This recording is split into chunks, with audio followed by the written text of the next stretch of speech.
Hello friends, ഇന്നത്തെ rescue മാവേലിക്കരയിലാണ്. മാവേലിക്കരയിലെ bishop Moore കോളേജിൻ്റെ അടുത്താണ് ഈ ഒരു റെസ്ക്യൂ. ഒരു പട്ടിക്കുഞ്ഞിൻ്റെ തലയിൽ ഒരു പൈപ്പ് കയറിയിരിക്കുകയാണ്. നല്ല നീളത്തിലാണ് അതിരിക്കുന്നത്. ഈ കാര്യം അറിഞ്ഞപ്പോൾ ശ്രീജ ചേച്ചി ആണ് വിളിച്ച് പറഞ്ഞത്. അങ്ങനെ ഞാനും ജിജോയും കൂടെ അവിടേക്ക് പോവുകയാണ്. അവിടെ 2 പേര് ഓൾറെഡി അതിനെ റെസ്ക്യൂ ചെയ്യാനായിട്ട് ഞങ്ങളോടൊപ്പം വരാനായിട്ട് നിബു ഉണ്ട്, അതുപോലെ ജോൺ എന്ന് പറയുന്ന സാറുണ്ട്. അങ്ങനെ ഞങ്ങൾ 4 പേരും കൂടി ചേർന്നാണ് ഈ റെസ്ക്യൂ ചെയ്യാനായിട്ട് പോകുന്നത്. കോളേജിലോട്ട് പോകുന്ന വഴിയാണ്. അതാണ് കോളേജ് സ്റ്റുഡൻസിനെയൊക്കെ വഴിയിൽ കാണുന്നുണ്ട്.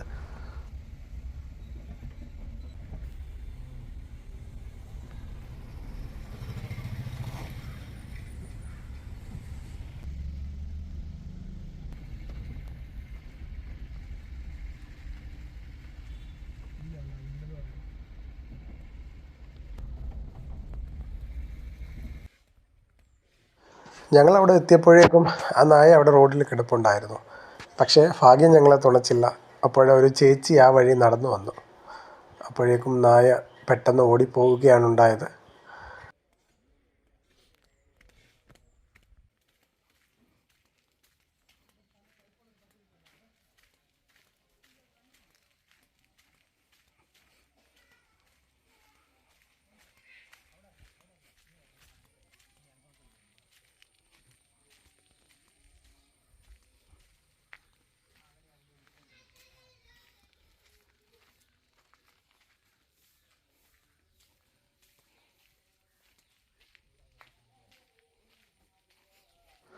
ആദ്യത്തെ അവസരത്തിൽ ഞങ്ങൾക്ക് പിടിക്കാൻ കഴിയാഞ്ഞതുകൊണ്ട് ആളെങ്ങോട്ടോ ഓടി മാറി. ആ ചേച്ചി നടന്നു പോയപ്പോൾ തന്നെ ഡോഗ് അവിടെ നിന്നും ഓടി മാറി. അതുകൊണ്ട് തന്നെ ഞങ്ങൾക്ക് അവിടെയുള്ള പല സ്ഥലങ്ങളും കയറി ഇങ്ങനെ അന്വേഷിച്ച് നടക്കേണ്ടതായി വന്നു. ഒരു വശത്ത് ജോൺ സാറ് അന്വേഷിക്കുന്നുണ്ട്, അദ്ദേഹത്തെ ക്യാമറയിൽ കാണാൻ കഴിയുന്നില്ല. അതുപോലെ നിബു ഒരു സൈഡിലൂടെ നോക്കുന്നുണ്ട്, ഞാനൊരു വശത്തൂടെ പോകുന്നുണ്ട്. അങ്ങനെ അവസാനം അവിടെയുള്ള വീട്ടുകാരാണ് ഈ വഴിയാണ് ഡോഗ് പോയതെന്ന് പറഞ്ഞത്. അങ്ങനെ ഞങ്ങൾ അതുവഴി കയറി നോക്കാൻ വേണ്ടി കയറി. അപ്പോഴാണ് അവിടുത്തെ ചേച്ചി പറഞ്ഞത് ഒരു പക്ഷേ ഈ ബിൽഡിങ്ങിൻ്റെ മുകളിൽ കയറി കിടക്കാൻ ചാൻസ് ഉണ്ടെന്ന്. അങ്ങനെ ഞാൻ അതിൻ്റെ മുകളിലേക്ക് കയറി നോക്കി. പക്ഷേ അവൻ അവിടെ ഇല്ലായിരുന്നു. മുകളിൽ നോക്കിയിട്ട് അവനവിടെ ഇല്ലായിരുന്നു. വീണ്ടും ഞങ്ങളുടെ തെരച്ചിൽ അതിരൂക്ഷമായി ഞങ്ങൾ നടത്തിക്കൊണ്ടിരിക്കുകയാണ്.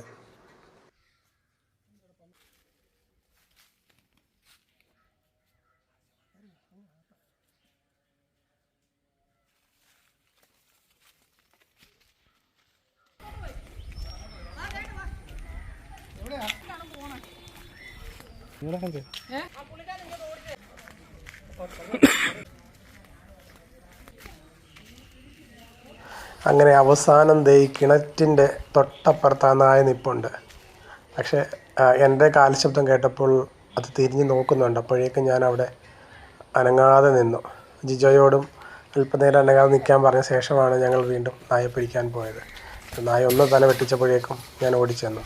ഓടി രക്ഷപ്പെടാൻ ശ്രമിച്ചെങ്കിലും ഞങ്ങൾക്ക് വലയിൽ ആളെ കൊടുക്കാൻ സാധിച്ചു.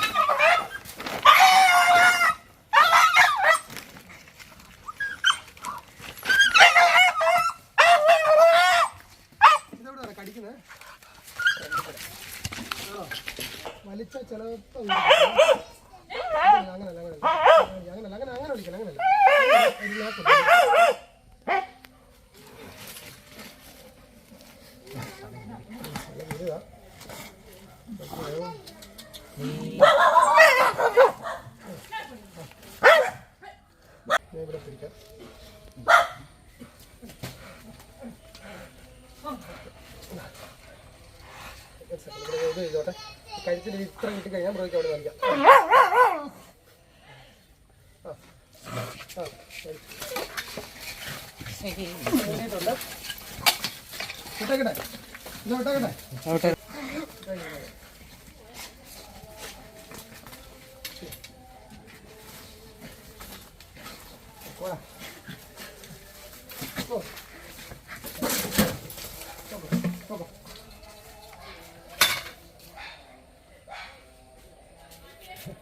ഓടി എങ്ങനെ തലക്ക് എങ്ങനെ തലക്ക്